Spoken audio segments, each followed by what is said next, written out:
안녕하세요. 커피앤톡입니다. 오늘도 와주셔서 감사드리고요. 바로 사연 읽어보겠습니다. 그렇게 오랜 세월이 지난 것 같지도 않은데 요즘 세대들의 사랑 이야기, 결혼 이야기를 들으면 깜짝 놀랍기도 하고 부럽기도 해요. 제 동년배인 분들은 다 비슷비슷하겠지만 저는 남편과 선을 봐서 결혼했거든요. 결혼식장에서 얼굴을 본 것이 다섯 번째인가 여섯 번째인가 그랬을 거예요. 남편을 사랑해서 결혼했다기보다 결혼할 나이가 되었고 적절한 때 적절하다 생각되는 사람을 소개받아서 결혼을 한 거죠. 그래서 긴 결혼 생활에도 불구하고 남편과의 사이는 대면대면했어요. 두 아들을 낳은 후에는 남편보다는 아이들을 키우는 데 집중했던 것 같아요. 다행히 두 아들은 씩씩하게 잘 자라주었고 어느덧 큰아들도 나이를 먹어 새로운 가정을 이루게 됐어요. 저와는 달리 연애 결혼을 했죠. 남편은 큰아들에게도 선을 볼 생각이 없냐고 물었지만 제가 반대하기도 했고 큰아들 역시 만나는 사람이 있다고 딱 잘라 거절을 하더군요. 며느리는 정말 똑똑한 아이였어요. 공부를 잘한다거나 좋은 직장을 다녀서 똑똑하다는 그런 의미가 아니에요. 상황이 어떻게 돌아가고 있는지, 현재 상황에서 누가 권력을 갖고 있는지, 누구 옆에 붙어 있어야 이익을 얻는지, 그런 식의 눈치가 빨랐죠. 아들과 결혼하기 전에는 나한테 잘 보이려고 엄청 애를 쓰더군요. 처음 만났을 때부터 어찌나 살갑고 애교도 많던지, 상견례도 하기 전부터 아들도 없이 혼자서도 집에 수시로 찾아오곤 했어요. 어머님, 저 왔어요. 깜짝 놀라셨죠? 그이한테 물어서 집에 계시는 거 확인하고 온 거니까 걱정하지 마세요. 아, 원, 내가 할 말을 네가 다 해버리는구나. 아이, 뭘 또 이렇게 사왔니? 어머님이 화가서 좋아하신다고 해서 엄청 멀리까지 가서 사온 거예요. 맛있겠죠? 아유, 이걸 파는 곳까지 가서 사왔어? 멀어도 보통 먼 게 아닌데, 아이, 가격도 비싸고. 어머님이 맛있게 드실 거라고 생각하면 그 정도야 얼마든지 할 수 있죠. 맛있게 드셔주실 거죠? 며느리는 아들을 통해 묻고 물어 내가 좋아하는 간식을 아주 멀리 지방까지 가서 사오는가 하면 젊은 애들이나 갈 법한 예쁜 카페에 가자고 팔짱을 끼기도 하고 심지어는 목욕도 같이 가자고 했어요. 저는 그런 며느리가 가끔은 부담스럽기도 했지만 싫지만은 않았죠. 아들만 둘이었다 보니 딸이 있으면 이런 기분일까 하는 느낌을 받을 수 있었어요.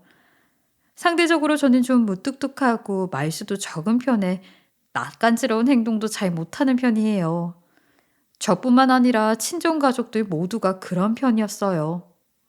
어릴 때부터 저는 부모님께 존댓말을 써왔고 부모님 역시 꼭 필요한 말만 하고 살갑게 저를 안아준다거나 하는 일은 전혀 없었어요. 성인이 된 후에도 평소에 연락을 자주 주고받는다거나 하는 일들도 별로 없고요.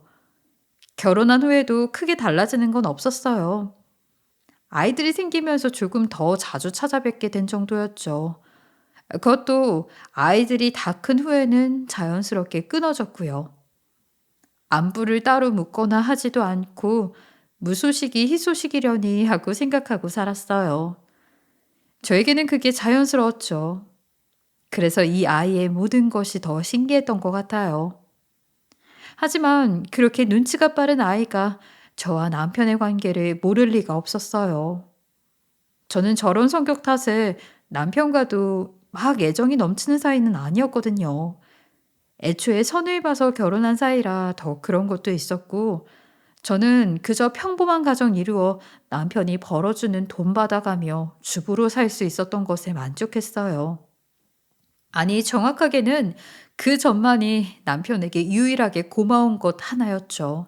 쪼들리지 않을 만큼의 생활비를 매달 받아서 살림을 꾸려나갔고, 남편과 애들 뒷바라지를 하고, 아이들이 큰 후에는 남는 시간엔 취미 생활을 하기도 했고요.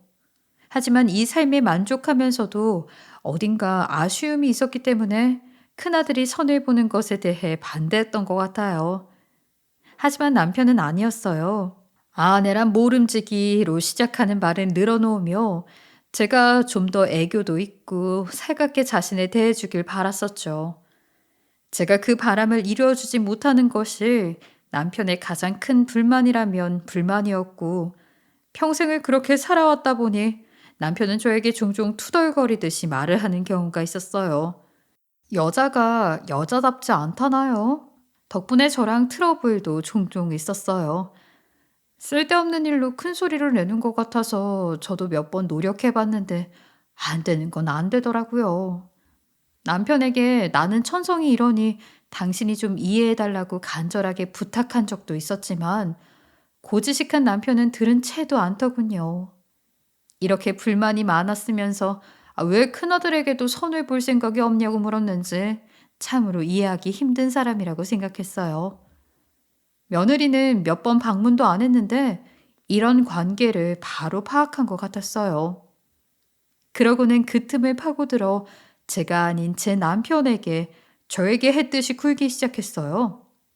아버님 하고 콧소리로 남편을 부르고 어딘가에 갈 때면 자연스럽게 팔짱을 끼고 별의별 얘기를 다 한다 싶을 정도로 남편 옆에서 제자의 제잘 하루 일과며 아들과의 일상을 보고하더라고요.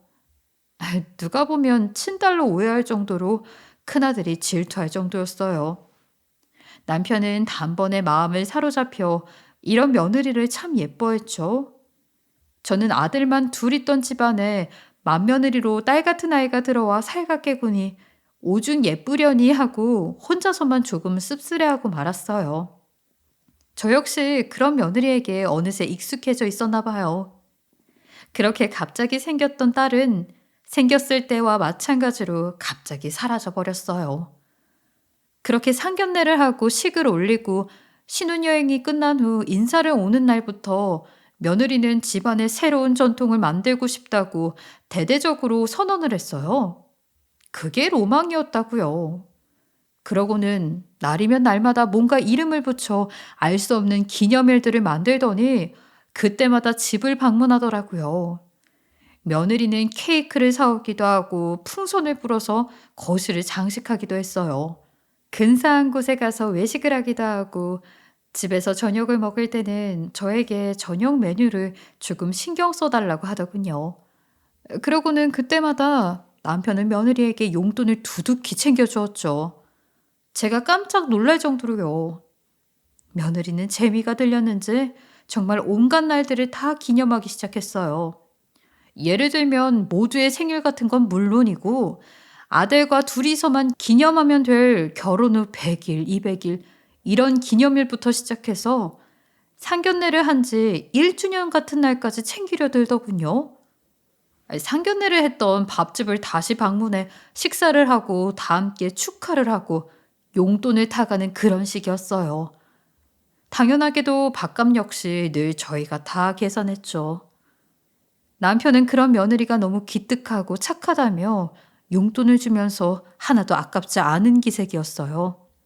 하지만 제가 보기엔 아무리 봐도 지출이 좀 심하다 싶더라고요.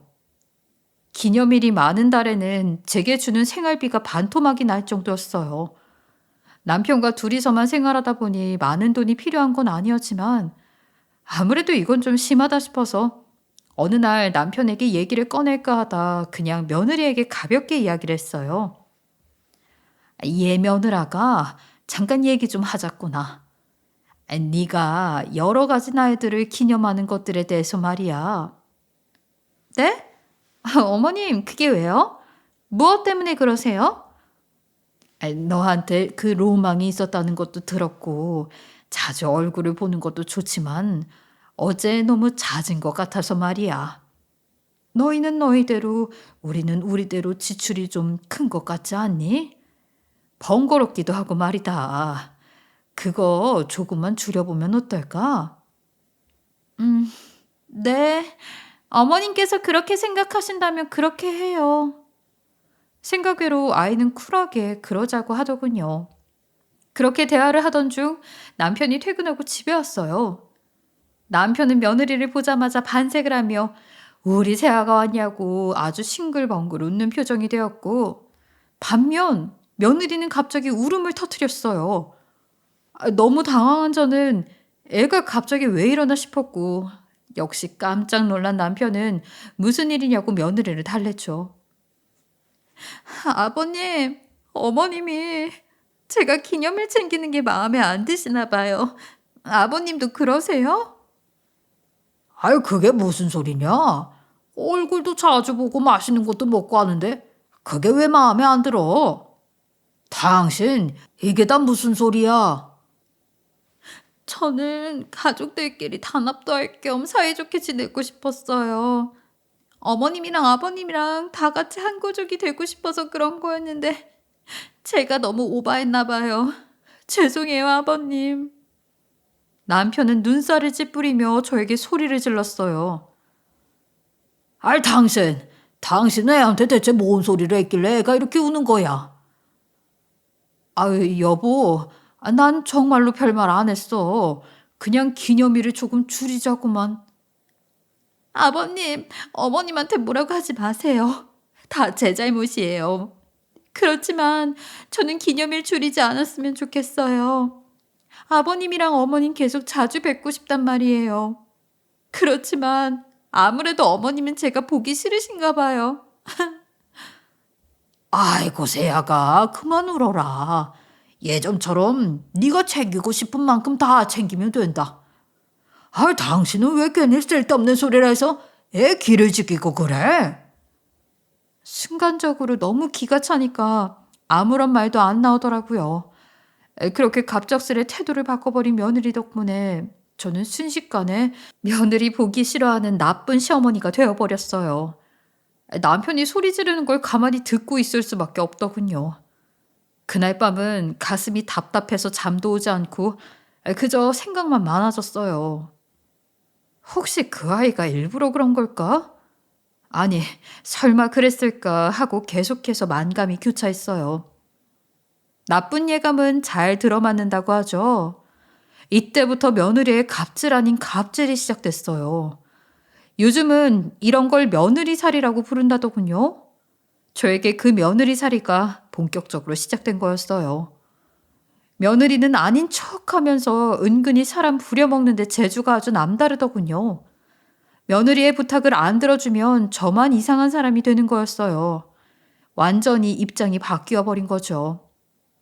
어느 주말이었어요. 남편은 출장을 가고 저는 느긋하게 집에서 TV를 보고 있었죠. 그런데 갑자기 도어락 열리는 소리가 들리는 거예요. 아무도 올 사람이 없었던지라 저는 순간 심장이 덜컹하고 내려앉는 것만 같았어요. 아들들에게도 따로 살고부터는 도어락 비밀번호를 알려준 적이 없었거든요. 그런데 문이 열리고 들어온 사람은 바로 며느리였어요. 어머, 어머니 집에 계셨어요? 아무도 없을 줄 알았는데. 아버님도 안 계시는데 집에서 혼자 뭐 하세요? 어디 놀러라도 좀 가시지. 아니, 나는 그냥 좀 쉬고 싶어서 말이다. 넌 말도 없이 갑자기 웬일이냐? 그 도어락 번호는 어떻게 알았어? 아버님한테 물어봤죠. 제가 못 올 곳이라도 왔어요? 무슨 말을 그렇게 하세요? 예, 그런 뜻이 아니라 오면 온다고 언제리라도 좀 하지 않고서 그것도 비밀번호도 그냥 눌러서 들어왔으니 놀랐잖니. 뭐 그런 거에 놀라고 그러세요. 그래도 계셔서 잘 됐다. 저 반찬 좀 포장해 주세요. 그이 저녁 차려줘야 되는데 냉장고가 텅 비어서요. 장볼 시간도 없고 소중한 아들 굶기고 싶은 건 아니시죠? 전 너무 피곤해서 좀 쉬어야겠어요. 그러더니 며느리는 소파에 제가 앉아있던 자리에 앉더니 리모컨을 쥐고는 제가 보던 채널을 다른 채널로 휙휙 돌리더군요. 제가 어리 빠져 가만히 자신을 쳐다보고만 있자 빨리 포장을 하라며 제 등을 탁탁 치며 소파에서 저를 밀어냈어요. 저는 얘가 갑자기 미치기라도 한 줄 알았어요. 그런데 진심이더라고요. 왜 제가 멍하니 반찬을 싸줬는지 저도 모르겠어요. 마음 한구석에 나는 시집살이를 시키는 그런 옛날 사람이 아니야. 요즘 며느리들은 다 이런가 보지 하는 생각이 있었나 봐요. 그 요즘 말로 꼰대처럼 굴지 말아야지 하는 마음 같은 거 있잖아요. 한날은 거실에서 아들내외랑 함께 TV를 보던 중이었어요. 뭐 재미있는 프로는 없나 하고 채널을 돌리던 중에 홈쇼핑 채널을 지나가게 됐어요. 겨울옷 세트가 썩 괜찮아 보여 잠시 쳐다보고 있자 남편은 뭐 그런 걸 보고 있냐며 어서 채널을 돌리라고 했죠. 그런데 며느리가 잠깐만요 하며 남편을 말리더군요. 어머님 역시 보는 눈이 있으시다. 저 세트 요즘 엄마들 사이에서 완전 화제인 거 아세요? 사실 이거보다 더 좋은 세트도 있는데 새벽 3시에 라이브로만 판매한대요. 저는 출근을 해야 하니까 너무 늦게 자면 안 돼서 도전도 못 해보겠어요. 혹시 어머니만 괜찮으시면 어머니가 구매하셔서 저랑 나눠 입으면 어때요? 새벽 3시에 라이브로만 판매한다고? 아이고, 아니, 나는 굳이 그렇게까진. 아, 역시 그렇죠? 죄송해요. 제 주변에 저 세트 없는 사람은 저밖에 없어서요. 혹시나 하고 여쭤봤어요. 제가 어머니를 너무 좋아해서 가끔 너무 격없이구나 봐요.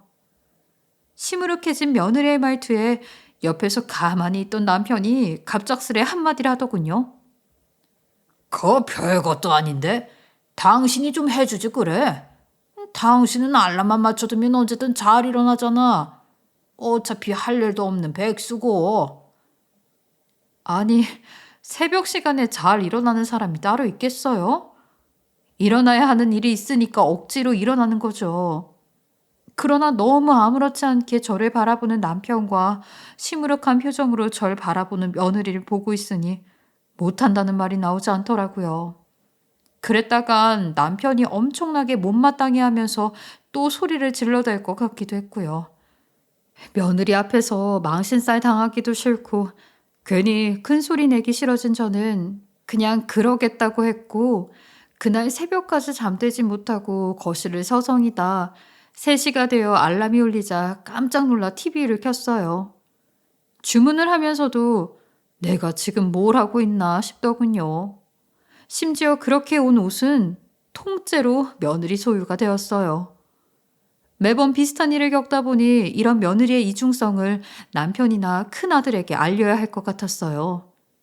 처음에는 녹음이라도 해볼까 생각했는데 전화로는 전혀 그런 티를 내지 않더군요. 옆에 아들이 있기 때문인지 혹은 언제부턴가 제가 매번 스피커폰으로 전화를 받는다는 걸 알아차린 것 같았어요. 혹은 워낙 야가 빠진 아이니 녹음 기능이 있다는 걸 알고 말조심을 하는 걸 수도 있었겠죠. 그렇게 며느리의 태도와 남편의 차별은 날이 갈수록 점점 심해졌고 이게 극에 달하는 사건이 생겼어요. 올겨울도 참 춥지만 지난 겨울도 엄청나게 추웠잖아요.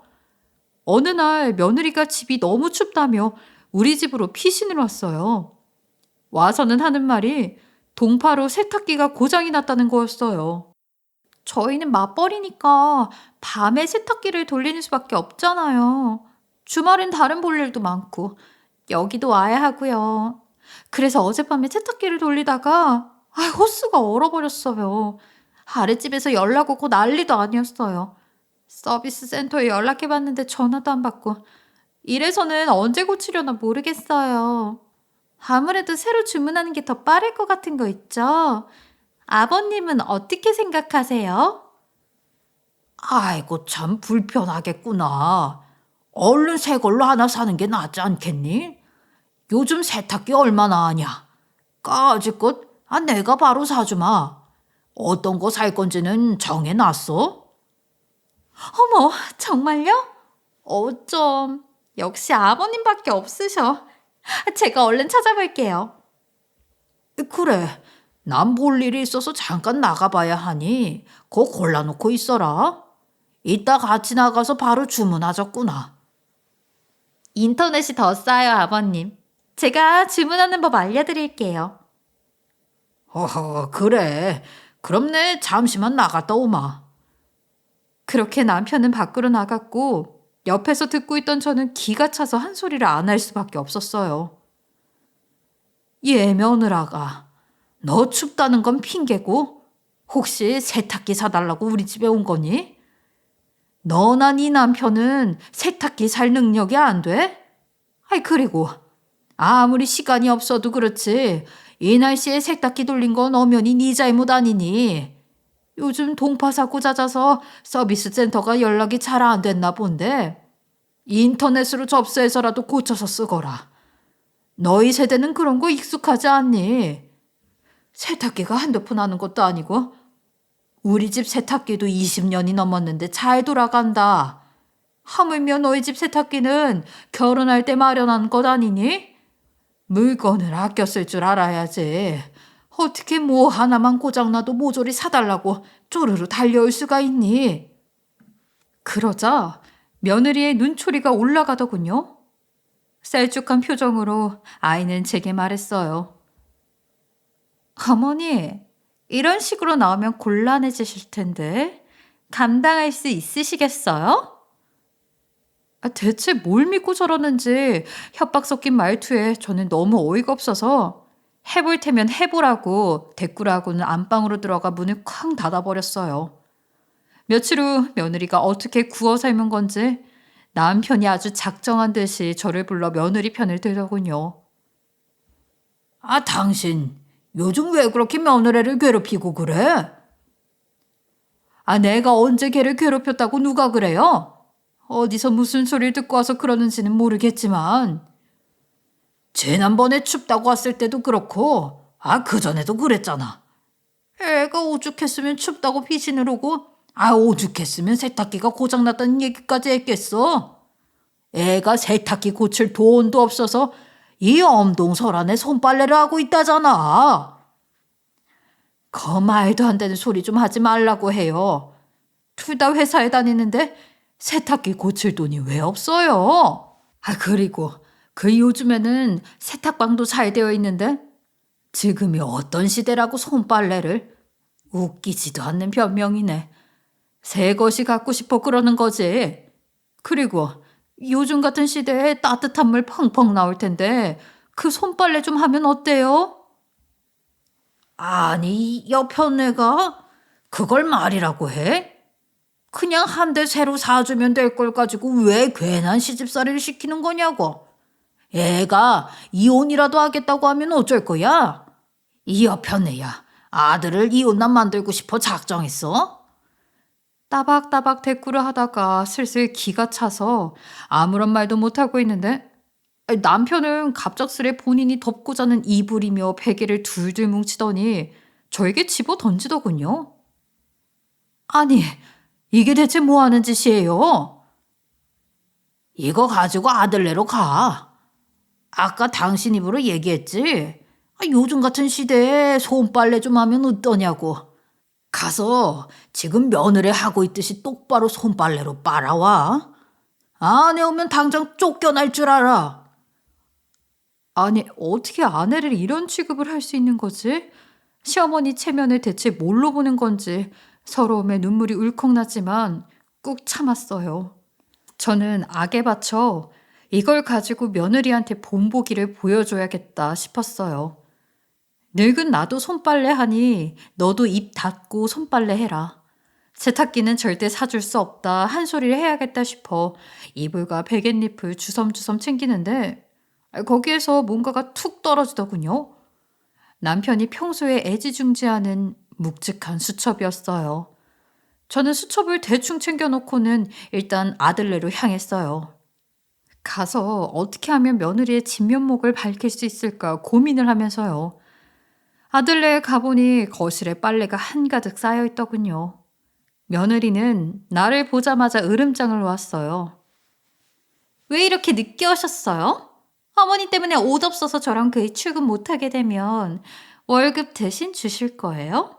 아, 어머닌 경제력이 없으시죠? 그러고 어떻게 살지? 경제력이 있으면 뭐하니? 세탁기 고칠 돈 한 푼 없는 너보다야 내가 낫구나. 어머니, 지금 사태 파악이 잘 안 되시나 봐요? 스스로의 위치를 좀 아셔야죠.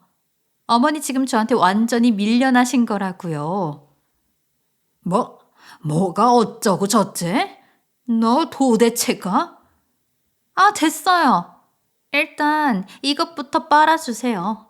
어머니 때문에 세탁기 못 사게 됐으니까 다 책임지셔야 하는 거 알죠? 제대로 안 하시면 아버님한테 다 이를 거예요. 지금도 쫓겨나서 오신 건데 영원히 쫓겨나면 어쩌려고 이러세요? 그리고 말이야, 바른 말이지. 어머니처럼 무뚝뚝한 분이 아직까지 안 쫓겨난 게 진짜 다행인 거죠. 아니, 요행이라고 해야 하나? 며느리는 깔깔 웃어대더니 제대로 다해서 인증사진까지 찍을 거라며 큰 소리를 쳤고, 저는 순간적으로 너무 열이 받은 나머지 남편의 이불을 며느리 면상에 집어던지고 말았어요. 어딜 시어머니한테 그딴 소리를 하냐고요. 손에 집히는 대로 뭐든 다 집어던졌어요.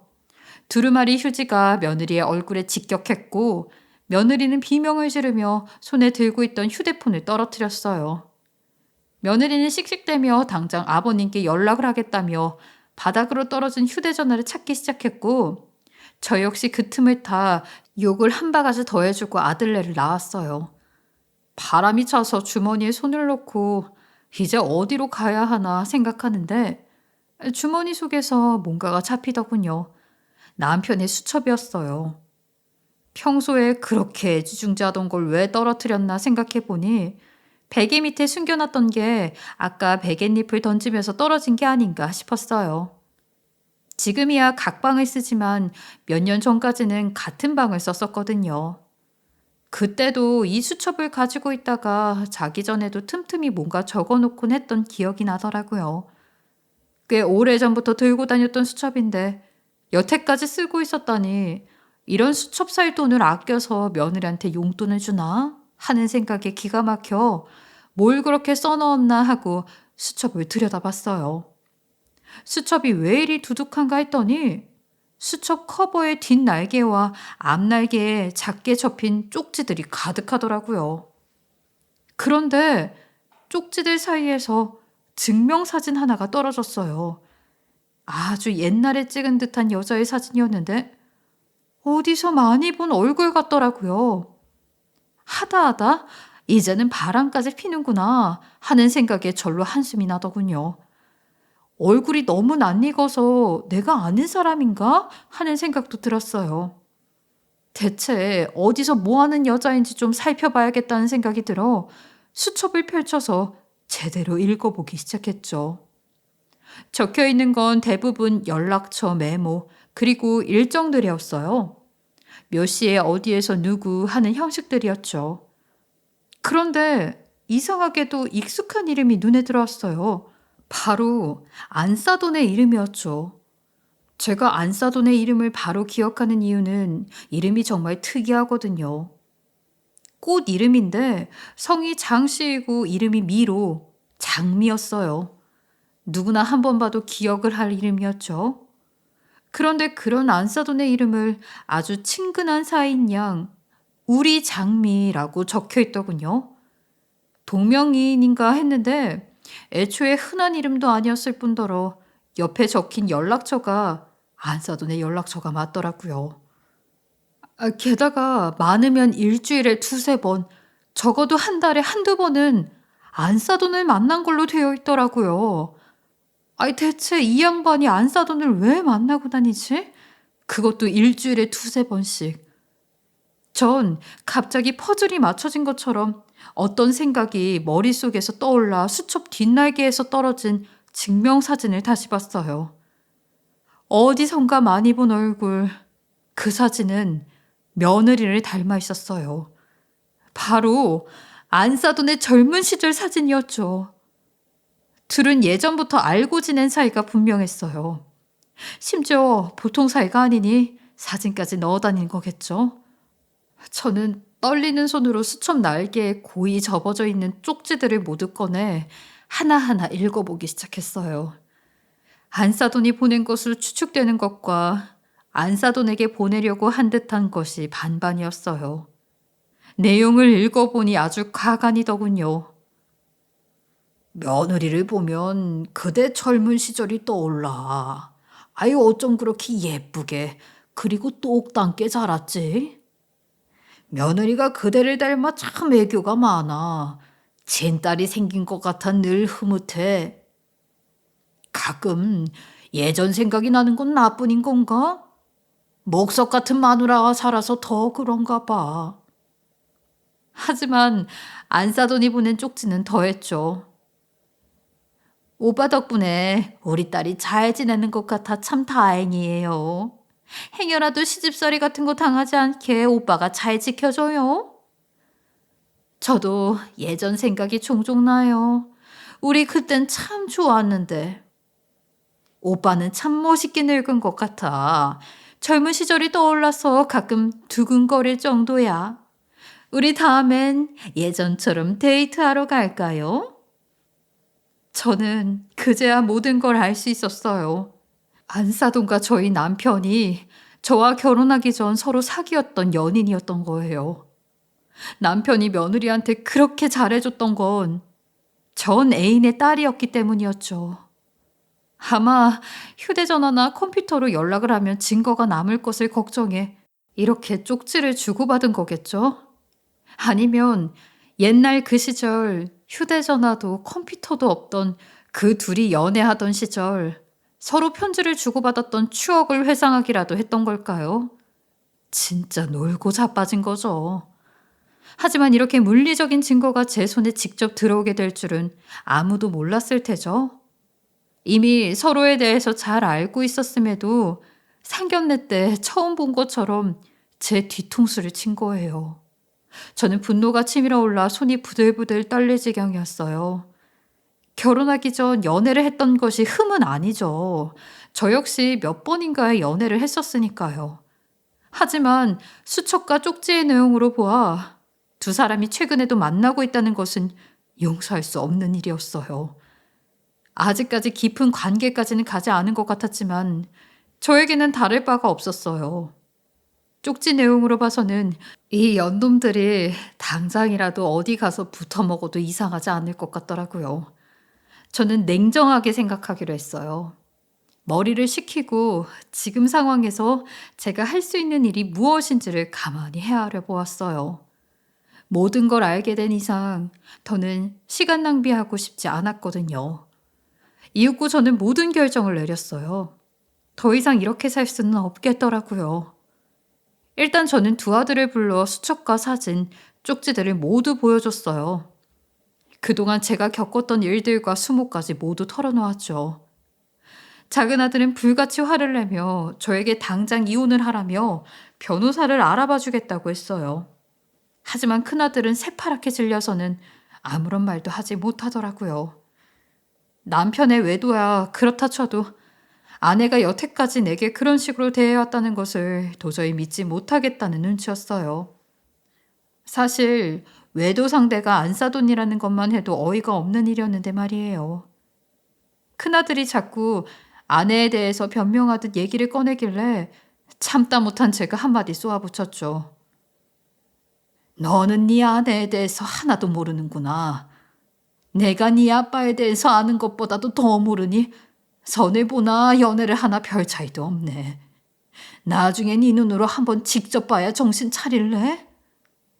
저는 다음 날 며느리를 집으로 불렀어요. 마침 휴일이라 남편이 종일 집에 있었죠. 며느리는 왜 귀찮게 오라가라 하는 거냐며 본인이 기념일 만들어 시댁 올 때는 그렇게 오지 말라고 했으면서 본인이 필요할 때는 며느리를 아무렇게나 부른다고 툴툴댔어요. 이제는 남편이 있거나 말거나 태도를 바꿀 생각도 하지 않더군요.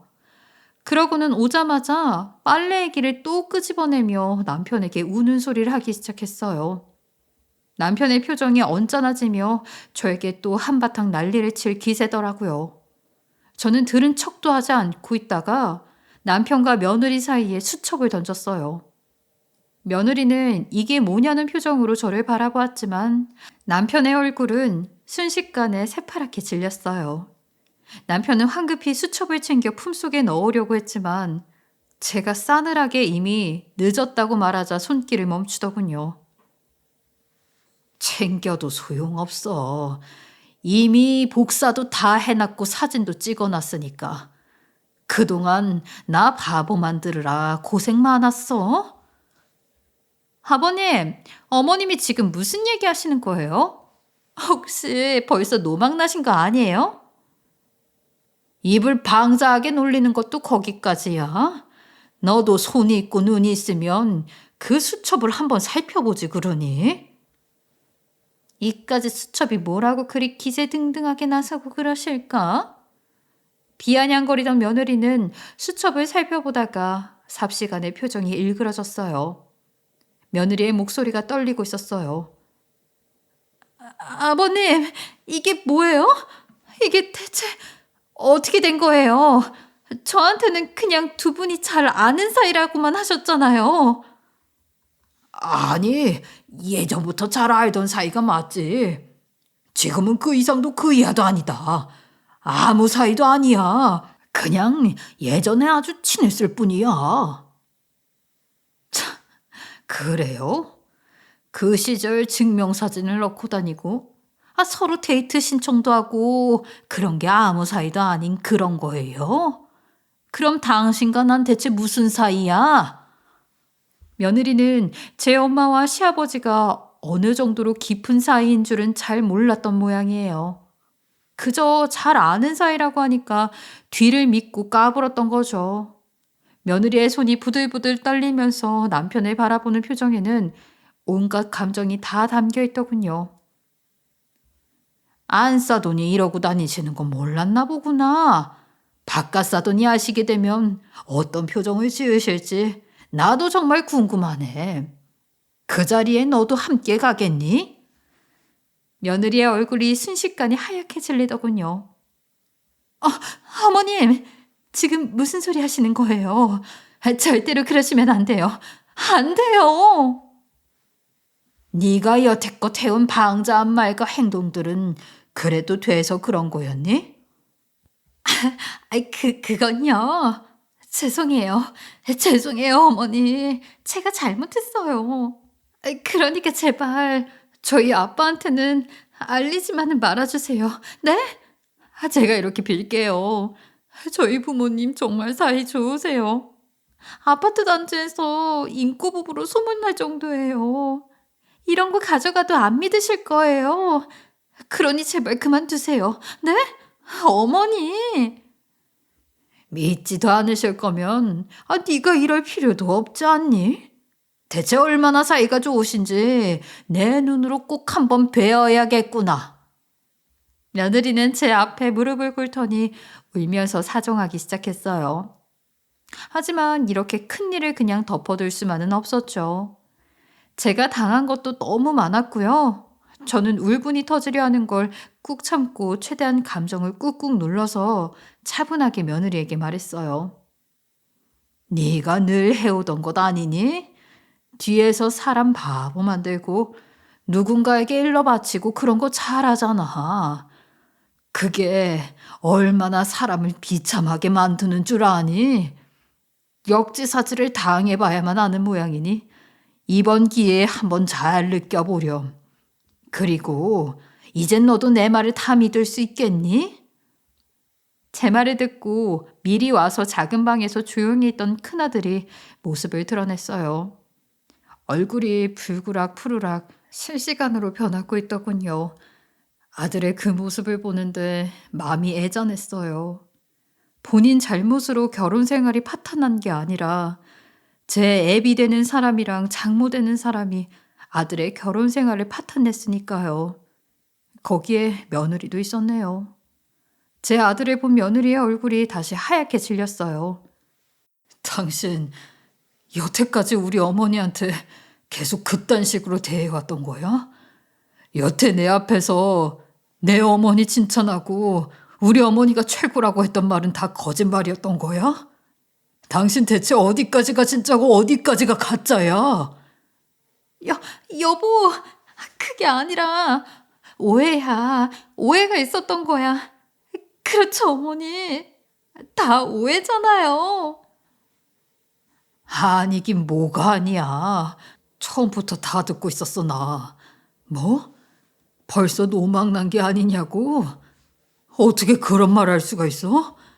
평소에 했던 말투부터가 다른데. 애원하는 며느리와 화를 내는 아들을 뒤로 한 채 저는 그 길로 집을 나섰어요. 바닥에 내팽개 쳐져 있던 수첩을 챙겨 들고요. 남편은 멍하니 서서 아무 말도 하지 못했고 며느리는 다시 울면서 저에게 매달렸지만 저는 매몰차게 며느리를 뿌리쳤어요. 그러고는 계획해둔 대로 사돈네 집으로 향했어요. 사돈네 집에서 벌어진 난리는 저희 집에 비할 바가 아니었어요. 안사돈은 수첩을 본 순간 갈기갈기 찢어버리려고 하더군요. 제가 재빨리 막았지만요. 바깥 사돈은 참 점잖은 분인 줄 알았는데 그렇지도 않더라고요. 힘이 어찌나 좋으신지 거실에 테이블을 엎어버리시지 뭐예요. 안사돈은 염치도 없는지 제 뒤에 숨으려고 하더라고요. 며느리는 생긴 것뿐만 아니라 속도 안사돈을 쏙 빼닮은 거였어요. 바깥 사돈이 하도 소리를 질러대니 이웃집에서 무슨 일이냐고 문을 두드렸어요. 저는 문을 열어주면서 좋은 구경 났으니 한번 보시라는 말과 함께 유유히 그곳을 빠져나왔어요. 다음 행선지 역시 이미 정해져 있었어요. 바로 작은 아들의 집이었죠. 아들은 어떻게 됐냐고 묻고 저는 상세하게 대답을 해주었어요. 그리고 아들이 차려준 저녁을 먹고 잠이 들었어요. 참으로 많은 일이 있었던 하루였던지라 저는 바로 푹 잠들 수 있었어요. 큰아들에게서 계속 전화가 오길래 무음으로 바꿔버렸죠. 다음날 저는 작은아들과 변호사 사무실을 찾아갔어요. 상담을 받고 홀가분한 마음으로 사무실을 나섰는데 큰아들에게서 다시 전화가 오더군요. 덤덤한 목소리로 전화를 받고 지금 어디라고 설명을 하자 큰아들은 자신에게도 그 변호사를 소개해달라고 하더군요. 그렇게 우리 집안은 풍비박산이 났어요. 저는 이혼 소송을 밟았고 너무나 명확한 증거들과 아들들의 도움으로 재산 분할을 받을 수 있었어요. 저는 이혼녀가, 큰아들은 이혼남이 되었죠. 우리는 모든 것이 끝난 밤 다 같이 모여서 맥주를 마시며 울다가 웃다가 했어요. 듣자 하니 그날 사돈네는 밤새도록 싸우고 서로 물건을 집어 던져대서 이웃집에서 경찰에 신고를 할 정도였다고 해요. 결국 이혼을 했는지는 어떤지는 모르지만요. 며느리요? 며느리는 큰아들과 절대 이혼해 줄 수 없다며 악을 썼지만 우리가 고용한 변호사 덕에 쉽게 떼어낼 수가 있었어요. 그 후엔 어떻게 됐는지 궁금하지도 않아 굳이 찾아보지도 않았어요. 모르긴 몰라도 그 집안도 예전 같을 순 없을 테니까요. 생각해보면 저는 남편에게 알게 모르게 아주 오랫동안 심리적으로 지배를 받고 있었던 것 같아요. 저는 여자답지도 않고 무뚝뚝하고 돈도 못 벌고 그렇기에 참아야만 하는 그런 존재라고요. 하지만 이번 일을 겪으면서 깨달았어요. 제가 잘못된 게 아니라는 걸요. 제가 표현하지 않는 애정을 제 아들들은 분명하게 느끼고 있었어요. 그러니 이토록 바르게 자라주었던 거겠죠. 무작정 참고 사는 것만이 능사가 아니라는 것도 배웠어요. 몇몇 사람들은 제게 나이 환갑 넘어 이혼을 해봤자 뭐하냐. 이때까지 참고 살았는데 그냥 살지. 나이 먹어서 늙은 여자 혼자 어떻게 살려고 하냐 하는 말을 하는데 요즘 100세 시대 아닌가요? 어디서 그러더라고요. 사고사만 당하지 않으면 100세까지 충분히 살 수 있다고요. 그만큼 의학도 발달이 됐다는 말이죠. 그렇다면 제가 아직 살 날이 3, 40년 정도 더 남았다는 건데 그 3, 40년 동안 쓰레기 같은 인간과 더 살기 싫었어요. 여태 3, 40년을 그 인간과 살았으면 됐지 남은 생을 또 그 인간과 살라고요? 저는 제 인생을 살 거예요. 이때까지 참았으니 이젠 더 이상 참지 않겠다고요. 그리고 저 늙었지만 전 남편에게 받은 재산 분할이랑 위자료도 있고요. 만약 돈이 필요하면 집에서 할 수 있는 부업으로 소일거리라도 할 거예요. 그리고 무엇보다 제겐 아들들이라는 큰 재산이 있어 걱정은 없답니다. 그러니 여러분들도 나와 다른 존재에게 주눅들지 마시고 내 인생을 사세요. 그 사람과 나는 다른 것이지 내가 틀린 것은 아니니까요. 제 기가 막힌 이야기 들어주셔서 너무 감사합니다. 지금까지 커피앤톡이었습니다. 오늘도 끝까지 함께 해주셔서 감사하고요. 다음 영상으로 또 찾아뵙겠습니다.